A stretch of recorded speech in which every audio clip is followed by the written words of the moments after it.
Hello friend, मैं शिवम जायसवाल। जैसे कि आप जानते हैं कि एलपी की रेसिड्यूल डेट आ गई है और आप लोग को पता होगा कि एग्ज़ाम अब 2 मई और 6 मई को होने वाला है। इसी को देखते हुए मैंने सोचा कि इलेक्ट्रीशियन ट्रेड का जो है आपको रिवीजन करवा दिया जाए, जो कि बहुत इम्पोर्टेंट है। इसमें पास होना बहुत ज़रूरी है। अगर पार्ट बी में आप फेल हो जाते हैं तो पार्ट ए का कोई मतलब नहीं रह जाएगा। इसीलिए हम सोच रहे हैं कि आप लोग को ये रिवाइज़ करवा दिया जाए दोबारा। तो चलिए आपको हम रिवाइज़ करवाते हैं।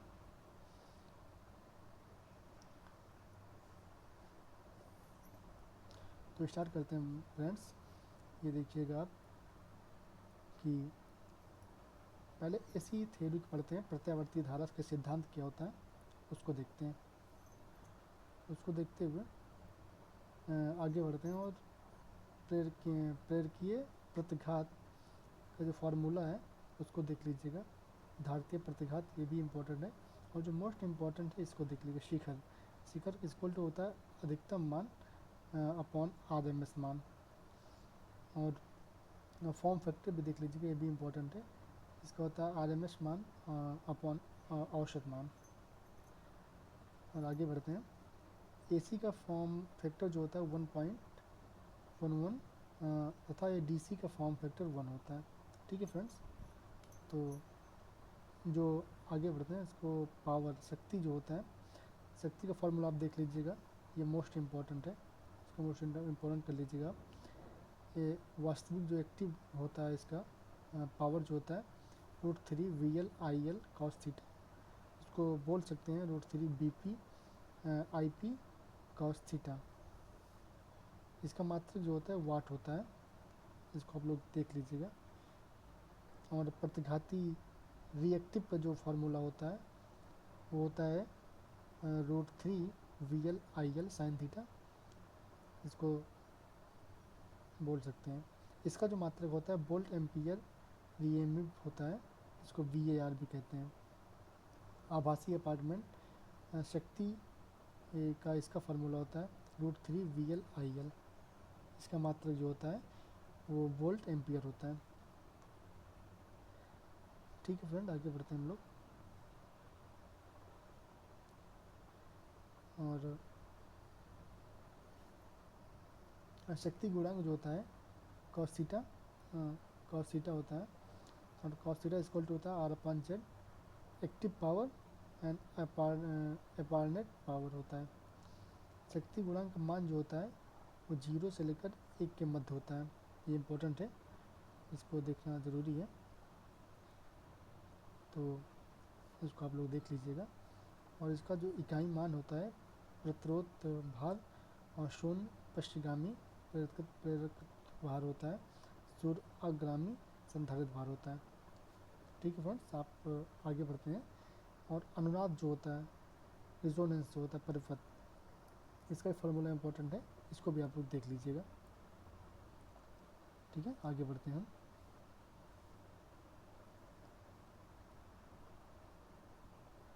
तो जो हम इम्पोर्टेंट है उसी को हम आपको पढ़ाएंगे, उसी का रिवीजन करवाएंगे। जो मतलब एग्ज़ाम में आने वाले होंगे क्वेश्चन, उसी का रिवीजन करवाएंगे हम। तो आगे बढ़ते हैं इसमें। और जो श्रेणी अनुवाद को वोल्टेज मैग्नीफिकेशन के नाम से भी जाना जाता है, ये मोस्ट इम्पॉर्टेंट है। इसको पूछ सकता है इसके अंदर आपसे। और अब आगे बढ़ते हैं। विद्युत अपघट सेल एवं बैटरी, इससे क्वेश्चन आने की उम्मीदें हैं। जिसका वो होता है कि सेल और बैटरी किसे कहते हैं, तो उसको बोलते हैं रासायनिक ऊर्जा को वैद्युत ऊर्जा में परिवर्तन करने की उपकरण को सेल या बैटरी कहते हैं। बैटरी को प्रयुक्त इलेक्ट्रोलाइट की प्रकृति अम्लीय व अकार्बनिक होती है तथा इसका ताप गुणक ऋणात्मक होता है। ये इम्पोर्टेंट है। बैटरी की क्षमता जो होती है उसको एम्पियर घंटे में मापा जाता है। मोस्ट इम्पॉर्टेंट है, इसको आप देख लीजिए कि ये एब्रिविएशन में आया वो क्वेश्चन है। बैटरी में प्रयुक्त इलेक्ट्रोलाइट की अपेक्षित खनक हाइड्रोमीटर द्वारा मापी जाती है। ये भी मोस्ट इम्पॉर्टेंट है, प्रीवियस का आया वो क्वेश्चन है। और आपसे चार्ज पूछ सकता है कि पूर्ण चार्ज की अपेक्षित घनत्व मान कितना होता है। पूर्ण चार्ज का होता है 1.25 से 1.28 अर्धपूर्ण चार्ज का होता है 1.20 से 1.23, डिस्चार्ज का होता है 1.18 से कम होता है। तो ये हुआ। बैटरी के श्रेणी क्रम संयोजन द्वारा वोल्टता का मान बढ़ाया जाता है तथा समांतर क्रम संयोजन द्वारा धारा का मान बढ़ाया जाता है। ठीक है, श्रेणी क्रम संयोजन द्वारा वोल्टता का मान बढ़ाया जाता है तथा समांतर क्रम संयोजन द्वारा धारा का मान बढ़ाया जाता है। ट्रिकल चार्जिंग क्या होता है उसको हम बताते हैं आपको। ट्रिकल चार्जिंग जो होता है यह एक बैटरी को तरोताज़ा करने की विधि होती है तथा इसमें बैटरी को अल्प धारा अधिक समय के लिए दी जाती है, समझे। और बकलिंग दोष क्या होता है इसको देखते हैं। यह दोष मुख्यतः लेड एसिड सेल का होता है जो कि घरों में यूज की जाती है, लेड से एसिड सेल, तथा यह दोष बैटरी को अधिक विद्युत धारा की दर से आवेशित व निवेशित करने के कारण उत्पन्न होता है। बकलिंग दोष के कारण बैटरी की प्लेटें मुड़ जाती हैं। इसके दोष के कारण बैटरी की प्लेटें मुड़ भी सकती हैं। आगे बढ़ते हैं फ्रेंड।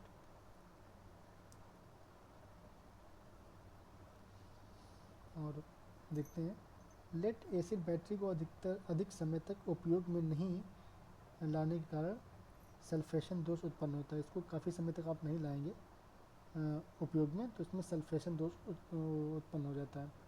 लेड एसिड बैटरी में अशुद्धता के कारण सेडिमेंटेशन दोष उत्पन्न हो जाता है। ई का पूरा नाम क्या होता है इसको आप इम्पोर्टेंट है, इसको देख लीजिएगा। विद्युत रासायनिक तुल्यांक है तथा इसका मात्रक ग्राम कूलाम होता है। विद्युत लेपन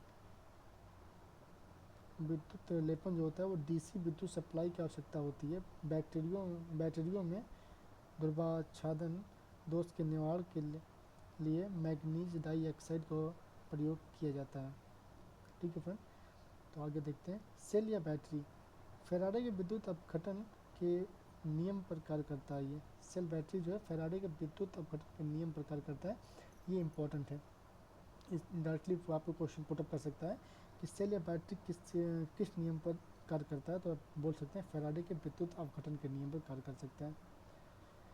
फैराडे के विद्युत अपघटन का प्रथम नियम जो होता है, मुक्त हुए पदार्थ की मात्रा इलेक्ट्रोलाइट में से प्रवाहित धारा व समय के गुणनफल के समानुपाती होता है। ये आपसे डायरेक्ट पुटअप कर सकता है, इसका फार्मूला है। इसको M=ZIT, ये भी प्रीवियस ईयर में आया हुआ क्वेश्चन है। ठीक है फ्रेंड्स, आगे बढ़ते हैं। प्राथमिक सेलों में सामान्यतः अनुत्क्रमणीय अभिक्रिया होता है जबकि द्वितीय सेल में उत्क्रमणीय अभिक्रिया होता है। इसको देख लेना, बहुत इंपॉर्टेंट है ये बैटरी सेल। और मैं आपको अपना टेलीग्राम चैनल पर इसका PDF प्रोवाइड करवा दूँगा। अभी हम डेली क्लास लेने वाले हैं तो आप इसको देखते रहिए। तो आगे बढ़ते हैं इसमें। ये दिया है प्राथमिक सेल जो दिया है, इसका इलेक्ट्रोलाइट, एनोड, कैथोड, EMF देखना जरूरी है। EMF पूछ सकता है आपके शुष्क सेल का EMF कितना होता है, तो 1.4 से लेकर 1.5 वोल्ट तक होता है। मरकरी सेल का पूछ सकता है 1.135 से 1.4 वोल्ट तक हो सकता है। सिल्वर ऑक्साइड सेल का पूछ सकता है 1.5 वोल्ट हो सकता है। तो ये इंपॉर्टेंट, तीन ज़्यादा इंपॉर्टेंट है इसमें।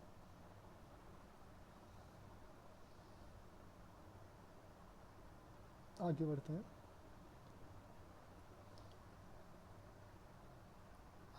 चुंबकत्व, मैग्नेटिज्म, इसको देखना बहुत जरूरी है। इसमें से 3 से 4 नंबर क्वेश्चन आते हैं।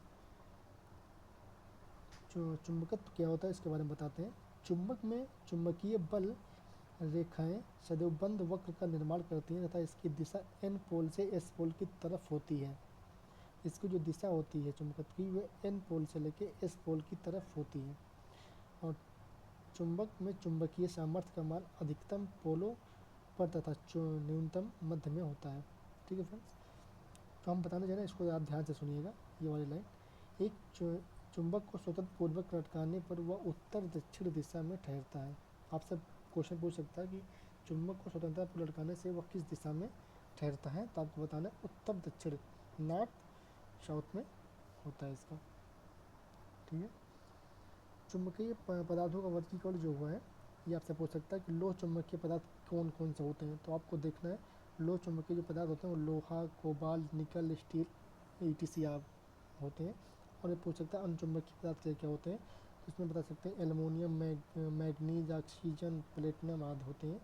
और प्रतिचुंबकीय पदार्थ जो होते हैं ये होते हैं सोना, चांदी, बिस्मथ, जल, सिल्वर, ये सब आते हैं इसमें। ठीक है, आगे चलते हैं। बी एच वक्र भी पूछ सकते हैं आपको, बी एच वक्र क्या होता है। तो बी एच वक्र जो होता है यह वक्र चुंबकीय फ्लक्स घनत्व बी तथा चुंबकीय क्षेत्र तीव्रता एच के मध्य बनाया जाता है। ठीक है, बी एच जो वक्र होता है चुंबकीय फ्लक्स घनत्व बी तो चुंबकीय क्षेत्र तीव्रता के मध्य बनाया जाता है। इसका क्षेत्रफल जो होता है क्षेत्रफल हानि को प्रदर्शित करता है। ठीक, आप देख सकते हैं इसको यहाँ पे हॉरिजॉन्टल दिया गया है, उसके बाद ओडी दिया गया है, निग्रहिता बोलते हैं इसको, संतृप्त बिंदु जो यहाँ से इसका पैरेलल जाता है, तो उसको यहाँ पे चुंबकत्व अवशिष्ट पदार्थ भी यहाँ पे दिखाया गया था, पॉइंट है ये। आगे बढ़ते हैं। चुंबकीय शब्दावली, तो ये होता है चुंबकीय वाहक बल जो होता है एम एफ जो बोलते हैं, इसका फार्मूला होता है MMF=NI। इसका मात्रक जो होता है एम्पियर टर्न होता है। और समकक्ष विद्युत शब्दावली जो होती है विद्युतीय वाहक बल होता है, सीजिस मात्रक गिलबर्ट होता है इसका। ठीक है, तो आप इसको देख सकते हैं, मैं इसको डलवा दूंगा अपने टेलीग्राम चैनल पर, तो वहाँ से आप इसको देख लीजिएगा। इससे मेरा इसमें पढ़ाने का, आपको रिवीजन करवाने का जल्दी से जल्दी वो है कि आप लोग इसको रिवीजन कर लें, जिससे कि आपका जल्दी इसमें रिवीजन हो जाए और फिर से नई क्लास में आपको नया कुछ पढ़ाने को मिलेगा, देखने को मिलेगा। आगे बढ़ते हैं। प्रत्यावर्ती, प्रत्यावर्तक जिसे अल्टरनेट बोलते हैं, अल्टरनेट करंट भी आप जानते होंगे, तो वही चीज़ है ये, अल्टरनेटर जिसे बोलते हैं। सिक्रेशन गति पर गति करते हुए यांत्रिक ऊर्जा को विद्युत ऊर्जा में परिवर्तन करने वाली युक्ति प्रत्यावर्तक कहलाती है, अल्टरनेटर कहलाता है। ठीक है, और प्रत्यावर्तक की क्षमता होती है किलोवाट एम्पियर में होती है, इसका केवीए जिसको शॉर्ट में बोलते हैं। आप इसे देख सकते हैं, बहुत इंपॉर्टेंट लाइन है ये, बहुत इंपॉर्टेंट लाइन है, इसको आप देख सकते हैं। ठीक, आगे बढ़ते हैं। प्रत्यावर्तक एक डबली एक्साइटेड मशीन होती है तथा इसमें सामान्यतः स्लिप रिंग ब्रॉन्ज फास्फर से निर्मित की संख्या 2 होती है। इसमें जो प्रत्यावर्तक का एक डबली एक्साइटेड मशीन जो होती है इसकी जो संख्या होती है वो 2 होती है। प्रत्यावर्तक जो होता है फैराडे के विद्युत चुम्बकीय प्रेरण के सिद्धांत पर काम करता है। मोस्ट इम्पोर्टेंट पॉइंट है ये, कि पूछ सकता है आपको कि प्रत्यावर्तक जो होता है वो किस सिद्धांत पर काम करता है, तो आप बोल सकते हैं फैराडे के विद्युत चुम्बकीय प्रेरण के सिद्धांत पर कार्य करता है। मोस्ट इम्पोर्टेंट है, इसको आप देखना होगा आपको। प्रत्यावर्तक के प्रकार के होते हैं, मतलब 2 प्रकार के होते हैं, एक बेलनाकार प्रत्यावर्तक होता है नॉन साइलेंट, और एक होता है साइलेंट प्रत्यावर्तक। तो पहले देखते हैं कि बेलनाकार प्रत्यावर्तक क्या होता है। P=2 होता है, इसकी गति जो होती है 3000 RPM, गलत लिखा हुआ है यहाँ में, इसका होता है 3000 RPM इसको बोलते हैं। और ये थर्मल तथा न्यूक्लियर शक्तियों संयंत्र में इसका उपयोग किया जाता है। जो थर्मल पावर होते हैं, न्यूक्लियर जो होते हैं, उसमें इसका प्रयोग किया जाता है। आकार जो इसका होता है लंबाई अधिक और व्यास कम होता है, इसका जो आकार होता है लंबाई अधिक और व्यास कम होता है। अब देखते हैं साइलेंट प्रत्यावर्तक, इसकी जो स्पीड होती है 300 से 500 RPM होती है। देखिए गलत लिखे है, इसको सही कर लेंगे। और ये हाइड्रो शक्ति संयंत्र में इसका प्रयोग किया जाता है। इसका आकार जो होता है लंबाई कम और व्यास अधिक होती है। चलिए आगे बढ़ते हैं।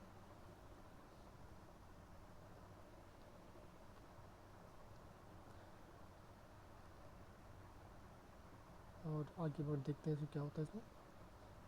प्रत्यावर्तक बोल्टता नियम जो होता है अल्टरनेटर वोल्टेज रेगुलेशन जो होता है, इसका फार्मूला ये है, इसको देख लेना इम्पोर्टेंट है ये। बोल्टता नियम विधियाँ क्या क्या है इसके, इसको देखते हैं। EMF होता है विद MM होता है विद इसका, और तीसरा होता है शून्य शक्ति गुणक विधि, जिसको बोलते हैं जेप PPT विधि। तो जो EMF विध होता है इसका अन्य नाम होता है सिंक्रोनस प्रतिबाधा विध। इसका नाम पूछ सकता है कि MM विध का दूसरा नाम बताइए, ऐसे क्वेश्चन पूछ सकते हैं आपसे। और यह एक निराशावादी विध होती है। EMF जो विध होती है वो एक निराशावादी विध होती है, और इसका जो दूसरा नाम होता है सिंक्रोनस प्रतिबाधा विद्युती है, एमएमएफ जो विधि है इसको देखते हैं। इसका दूसरा नाम होता है पोर्टियर त्रिभुज विधि, इसको बोलते हैं पोर्टियर त्रिभुज विधि। यह एक आशावादी विधि होती है। ईएमएफ जो विधि होती है वो होती है आपकी निराशावादी, और जो ये एमएमएफ होती है ये होती है आशावादी। ठीक है, तो सिंपल है, आप इसको आराम से याद कर सकते हैं। शून्य शक्ति गुणक विधि जो होती है जेट पीपीटी विधि, इसका दूसरा नाम होता है पोर्टियर त्रिभुज विधि, इसको भी एमएमएफ के नाम से ही जाना जाता है, दोनों सेम ही है। प्रत्यावर्तकों में बोलता नियमन ज्ञात करने की सबसे बेस्ट विधि यही होती है। ठीक है, आगे बढ़ते हैं।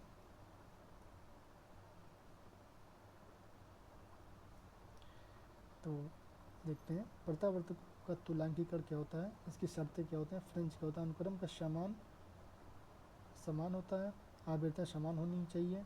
नोट जो होता है प्रत्यावर्तकों में समानता संयोजन के लिए सभी प्रत्यावर्तकों के बीच क्षमता बराबर होना अनिवार्य। इसको बोलते हैं केबी, मतलब बोलते हैं किलो वाट एम्पियर। तुल्यांकीकरण विधि क्या विधियाँ जो होती हैं, डार्क लैम्प विधि होती है, वाइट लैम्प विधि होती है, डार्क वाइट लैम्प विधि होती है, सिक्रोस्कोप विधि होती है। ठीक, अब जो मोस्ट इम्पोर्टेंट चैप्टर है आपका, इसको बोलते हैं ट्रांसफार्मर। इसको हम लोग कल देखेंगे, आज अभी यहीं तक रखते हैं, और धीरे धीरे आपको हम ये पूरा रिवीजन करवा देंगे जितना है। और आप लोग आराम से पढ़िए, अभी 20 दिन बचे हैं लगभग रिवीजन में, और आप लोग कोशिश करिएगा कि मॉक आप एक या दो मॉक दिन भर में देना स्टार्ट कर दीजिए। जिससे ये होगा कि आप एक मॉक देंगे, और ट्रेड का तो खास करके ट्रेड पे आप पूरा फोकस करना है।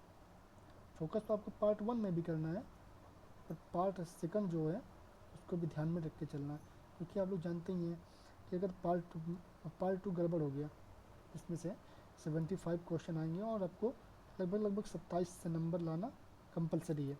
अगर आप लोग 27 नंबर नहीं लाते हैं और पार्ट ए में आप कितना भी ले आइए, 95 ले आइए, कोई मतलब इसका नहीं निकलेगा।